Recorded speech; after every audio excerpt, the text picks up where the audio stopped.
ससुर जी ने भी सपना को मुंह तोड़ धमकी दे दी है। जिस तरीके से सपना ने ससुर जी और परिवार वालों के लिए धमकी दिया था, उसी तरीके से ससुर जी ने भी मुंह तोड़ जवाब दे दिया। पहले अंशु ने दिया, अब ससुर जी ने दे दिया। आखिर इतनी खलबली क्यों मची? क्या इनका कोई राज बाहर आने वाला है? क्यों दिया धमकी? जब सपना बोलती थी तो ये होता था कि ये तो सिंपैथी गेम खेलती है, इसके तो व्यूज डाउन हो जाते हैं, इसके पास कुछ नहीं रहता, इसलिए ये सब करने की धमकियां देती है। तो क्या ससुर जी को भी वही समझा जाए? तो गाइस फाइनली ससुर जी ने भी अपना पक्ष रख दिया है, उनका भी वीडियो आ गया है। तो बताती हूँ कि क्या कुछ हुआ, क्या कुछ उन्होंने अपने साइड से बोला हुआ है। तो प्लीज़ बिना स्किप किए वीडियो को लास्ट तक ज़रूर देखिएगा और बताइएगा कि क्या जो ससुर जी ने कहा वो सही है, क्या अंशु ने जो कहा वो सही है, या फिर जो सपना कह रही है या कर रही है वो सही है। तो हेलो दोस्तों, welcome back to my channel Preeti Chaturvedi blog. कैसे हैं आप सब? आई होप अच्छे होंगे। तो गाइस पहले जो है अंशु का वीडियो आया, उस दिन रात को सभी लोगों ने देखा कितनी हड़बड़ाई, कितनी ज़्यादा परेशान थी वो बच्ची। उसमें बहुत सारे लोग जो है उससे सवाल जवाब भी कर रहे थे, कुछ का सवाल वो दी, कुछ का अटक रही थी, भटक रही थी, जिसमें लोगों ने बोला कि मतलब ये स्क्रिप्टेड है, ये लिखी है। कुछ लोगों ने बोला कि पीछे से आवाज़ आ रहा है, कोई और अंशु को सिखा रहा है, वो सारी चीज़ें बोल रही है करके। अब उसके बाद ससुर जी का भी आ गया है वीडियो, ससुर जी ने भी अपना पक्ष रख दिया है। ये जो प्रॉपर्टी की इतनी सारी चीज़ें चल रही है कि मतलब ये जो भी ससुर जी के जो रिश्तेदार हैं वो उनको प्रॉपर्टी चाहिए, अंशु प्रॉपर्टी के लालच में आ रही है, उनके भैया हैं जो वो लोग प्रॉपर्टी के लालच में आ रहे हैं करके। तो ससुर जी ने कह दिया है कि उनको प्रॉपर्टी, वो अपना प्रॉपर्टी किसी को नहीं देने वाले हैं। उनके दोनों बेटों की के बाद जो है, अब उनके जो बेटे नहीं रहे, जो कि उनकी प्रॉपर्टी, उनकी संपत्ति, उनकी पूंजी, सब कुछ उनके बेटे थे। जब वो बेटे नहीं रहे हैं तो बेटों के बाद अब उस संपत्ति पे, उस प्रॉपर्टी पे उनकी पोतियों का हक है, उनकी पोतियों का रहेगा वो प्रॉपर्टी। और हाँ, जो उनकी सेवा करेगा, अगर कोई उनकी सेवा करता है तो उस प्रॉपर्टी से कुछ हिस्से वो उस सेवा करने वाले को भी दे देंगे। और अगर उनका ज़्यादा दिमाग ठनक गया, उनको कुछ भी नहीं समझ में आया, जिस तरीके की चीज़ें चल रही हैं, कुछ भी सिमटने का नाम ले नहीं रहा है, जिस तरीके का आंधी तूफान के जैसी चीज़ें फैली जा रही है, आग की जैसी, अगर ऐसा कुछ भी होता है तो वो अपना सारा जो प्रॉपर्टी है, संपत्ति है, वो सब कुछ ट्रस्ट में दे देंगे, वो अपने बच्चों के नाम से सब कुछ दान कर देंगे। तो यहाँ पे मैं अंकल जी को कहना चाहूँगी, अंकल जी बहुत अच्छा डिसीजन लिया है। आप चाहे तो अपनी पोतियों पे को भी दे सकते हैं, क्योंकि आपकी जो प्रॉपर्टी है उस पर आपकी पोतियों का ही अधिकार है, आप उसे भी चाहे तो दे सकते हैं। और अगर उन्हें ना दे के आप अपने बच्चों के नाम से ट्रस्ट में दान करना चाहते हैं तो वो भी कर सकते हैं, क्योंकि वो आपकी प्रॉपर्टी है और आपका उस पर पूरा अधिकार है, आपका डिसीजन लेने का पूरा हक है कि आप उस प्रॉपर्टी का क्या करते हैं। ट्रस्ट में दान करते हैं अपने बच्चों के नाम से, या फिर बच्चों को देते हैं, या फिर आपका जो सेवा करता है उसे देते हैं। क्योंकि देखिए, सपना ने तो जो अपना वीडियो डाला था, सपना पहले ही जब उस घर से निकली थी तब से ही वो बोलती आई है कि मुझे कोई प्रॉपर्टी का लालच नहीं है, मुझे सिर्फ शांति से, सुकून से रहना है करके। जो भी प्रॉपर्टी पैसा चाहिए हो, अगर देना है तो दे दो, नहीं देना है तो मत दो, मुझे किसी चीज़ का लालच नहीं है। सपना ने तो बोल दिया कि मुझे कुछ भी नहीं चाहिए, उसके साइड से उसने पहले ही छोड़ दिया। पर अंकल जी ने भी इस तरीके की चीज़ें बोली है कि वो अपनी प्रॉपर्टी को न कहीं बेचने वाले हैं, न कुछ करने वाले हैं, वो अपने बच्चों यानी कि पोतियों को ही देने वाले हैं, नहीं देंगे। जो उनकी सेवा करेगी, सेवा में तो देख ही रहा है कि कौन कौन उनके परिवार से शिवपुरी में लगातार आ रहा है, जा रहा है, तो पता भी चल रहा है कि मतलब किसको वो दे सकते हैं। वो भी उनका अच्छा डिसीजन है भाई। आजकल देखो, अंकल जी ने ये भी बोला कि बिना कायदा कोई, आज के ज़माने में बिना फ़ायदा कोई कायदा नहीं लेने वाला, कोई अपना समय चीज़ नहीं बर्बाद करने वाला है, नहीं देने वाला है किसी को। तो भाई किसी को कुछ लालच होगा तो ही देगा, तो ये भी बात सही है। तो अंकल जी अगर आप अपना प्रॉपर्टी में से कुछ हिस्सा किसी को दे भी देते हैं जो उनका सेवा संभालन करता है, तो मेरे हिसाब से वो कुछ गलत नहीं होगा। तो गाइस आप लोग बताइएगा कि अंकल जी ने जो डिसीजन लिया है, या जो उन्होंने कहा है ये सारी चीज़ें, क्या वो अंकल जी की सही हैं? और अंकल जी ने बोला है कि आप लोग अपनी राय रखिएगा, बताइएगा क्या मैं जो करूँगा सही करूँगा, गलत करूँगा। तो मैं बिल्कुल आप लोगों की बातों को सोचूंगा, विचारूंगा, और कुछ जवाब होगा जो आप लोग पूछोगे, करोगे तो बिल्कुल दूंगा। आप लोग मेरा सहयोग करते हो, मेरा साथ देते हो, मेरे लिए लड़ रहे हो आप लोग, तो मैं आप लोगों के साथ खड़ा हूँ। अब उन्होंने अपने बेटे यानी कि राजवीर भाई के इंसाफ के लिए भी बोल दिया है, अलका जी से भी बोल दिया है कि तुम लड़ो, मैं तुम्हारा साथ दूंगा, जितना भी पैसा रुपया खर्चा होना होगा मैं सब करूँगा, बस मेरे बेटे को इंसाफ चाहिए ताकि उनकी आत्मा को जो है वो शांति मिल सके करके।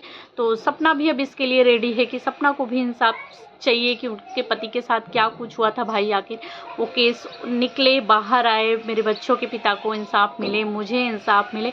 और हम वाईटी पे जो लोग देखते हैं, जो ये पूरी जनता है, वो भी जानना चाहती कि आखिर ऐसा क्या कुछ हुआ था करके, क्योंकि बहुत सारी चीज़ें शक में आता है। जिस तरीके से उनकी राजवीर भाई को उनके जाने के बाद देखा गया था, सिर्फ सर पे चोट था, बाकी पूरी बॉडी ऐसी की ऐसी थी, तो बहुत सारी चीज़ें शक में आता है। अलका जी जितनी सारी चीज़ें बताती हैं कि ये लोग ने कोई केस नहीं किया, अंकल जी ने सपना से उस टाइम पे जब उतनी दूर से दिल्ली से आई हुई थी तो मिलने भी नहीं दिया, दरवाजे से वापस कर दिया। अंकल जी बोलते हैं कि मतलब अब वो केस लेंगे, कुछ पार्ट्स हैं जो गाड़ी के अभी भी वो अलका जी को भिजवाएंगे। अलका जी को बोल दिया है कि आप उनके बेटे के लिए स्टैंड लो। तो गाइस आप सब क्या कहना चाहेंगे? मुझे पता नहीं क्यों ऐसा लगता है कि ये लोग लड़ेंगे, लड़ रहे हैं, उनके लिए बहुत अच्छी बात है, लेकिन ये इतना पुराना केस हो चुका है ना, ये करीब 2 साल पुरानी चीज़ें हो चुकी हैं। लड़ेंगे लेकिन मुझे नहीं लगता कि शायद इंसाफ मिलेगा या सारी चीज़ें सामने आएगी, होगी। केस चलेगा 2-3 साल, 4 साल, 5 साल, या तो सामने वाला हार पाच के बैठ जाएगा या फिर वहाँ से लग जाएगा सामने वाले को कि कुछ उम्मीद नहीं है, सिर्फ केस चल रहा है, सिर्फ इसे खींचा जा रहा है।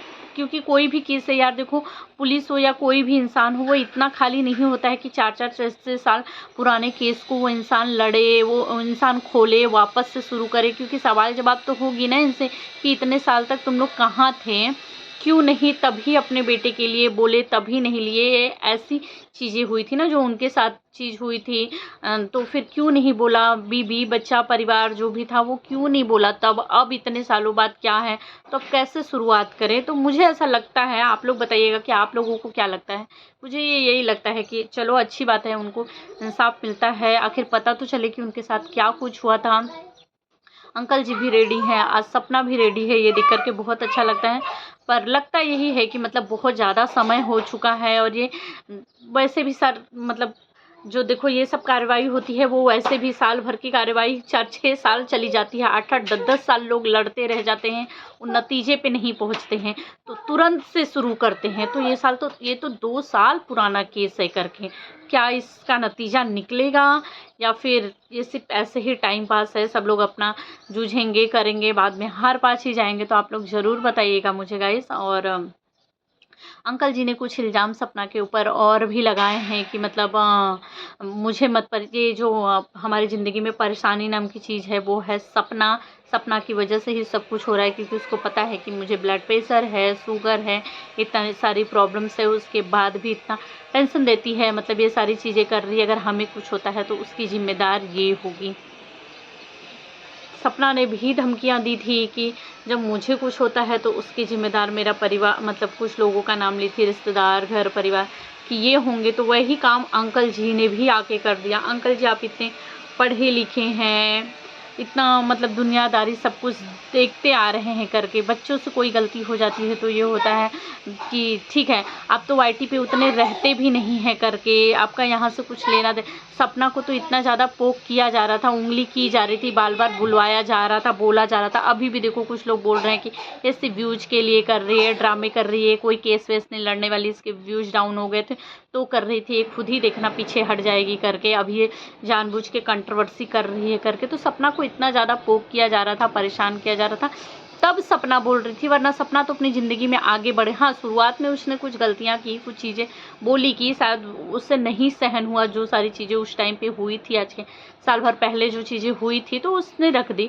फिर बाद में वो बिल्कुल ही चुप हो गई, लेकिन कुछ बोला जा रहा था जो उससे बिल्कुल ही बर्दाश्त नहीं हुआ, तब वो सारी चीज़ें बोली, ले आई, रखी करके। पर अब वो शांत हो गई थी तो उसको मुझे लगता है कि पोक किया जा रहा था, तभी वो बोली। और अंकल जी आप ले आइए, सच में अंशु को ले आइए। मैं भी यही कहूँगी कि अंशु को ले आइए, रखिए, आप लोगों को सच में ज़रूरत है किसी की, क्योंकि यार इंसान यंग है, हट्ठा कट्ठा है, तो सब कुछ है इंसान की लाइफ में, तो भी थोड़ी सी ऊपर नीचे हो जाती है, कुछ परेशानियाँ आ जाती है ज़िंदगी में, तो इंसान से सहन नहीं होता है, एकदम ऐसा लगता है कि क्या ही हो गया है करके। तो इस उम्र में इतने सारे दुख देखने के बाद अकेले इंसान कैसे ज़िंदगी काटेगा, कैसे? तो अंशु को ले आते हैं तो भी अच्छी बात है। अंकल जी ने बोल दिया है कि वो 2 से 3 दिन के अंदर, क्या हुआ, क्या? हाँ, ओके, 2 से 3 दिन में जो है वो अंशु को ले आएंगे। और क्योंकि सब लोग बोल रहे थे, ये बातें उनके तक पहुंची कि सब लोग चाहते हैं कि अंशु उनके पास आए और उनको भी ज़रूरत है, तो अंशु 2-3 दिन में शिवपुरी वापस आ जाने वाली है। तो गाइस, ये जान के आप लोगों को कैसा लगा कमेंट में ज़रूर बताइएगा। मेरे लिए तो ठीक ही है, मुझे तो अच्छा ही लगा कि चलो उनको भी सहारा मिल जाए तो अच्छी बात है। क्योंकि देखो, सपना भी यहाँ किसी न किसी घर परिवार वालों के साथ रहती है अपने, क्योंकि सपना अकेले नहीं रह पाती, उसको तो पहले ही परिवार की ज़रूरत थी, लोगों की ज़रूरत थी। शायद ये परिवार साथ छोड़ दिया तभी आज उस परिवार के साथ है। अगर ये परिवार साथ में रहा होता तो उस परिवार को सपना की ज़रूरत नहीं थी, वहाँ से सिर्फ मिलना जुलना ही सपना करती, पर उसने साथ छोड़ा तो भाई कोई तो कोई चाहिए। तो अगर आज सपना नहीं है तो अंकल आंटी के पास कोई आता है रहने के लिए तो अच्छी बात है। अगर अंशु आती है तो भाई अंशु को तो बचपन से पाल पोस के इतना बड़ा किया है, उनसे ज़्यादा ख्याल अंकल आंटी का नहीं रख सकता है कोई। सपना के बाद अगर कोई ख्याल रख पाएगा तो वो है अंशु। तो आप सब क्या कहना चाहेंगे गाइस, कमेंट में ज़रूर बताइएगा। और भी बहुत सारी बातें हैं करने के लिए, एक एक करके वीडियो ले आऊँगी। और आज मेरा कुछ टेक्निकल प्रॉब्लम्स की वजह से जो है ना, मेरा YT कुछ दिखाई नहीं दे रहा है, व्यूज़ बहुत ज़्यादा डाउन हो गए हैं, कुछ एरर करके दिखा रहा है, इसलिए मैं वीडियोस नहीं ला पा रही हूँ। मैं 1-2 दिन बाद से ढेर सारे वीडियो लेके आऊँगी। आज ये वीडियो डाल के देखती हूँ कि क्या कुछ होता है। तो आप सब क्या कहना चाहेंगे कमेंट में ज़रूर बताइए।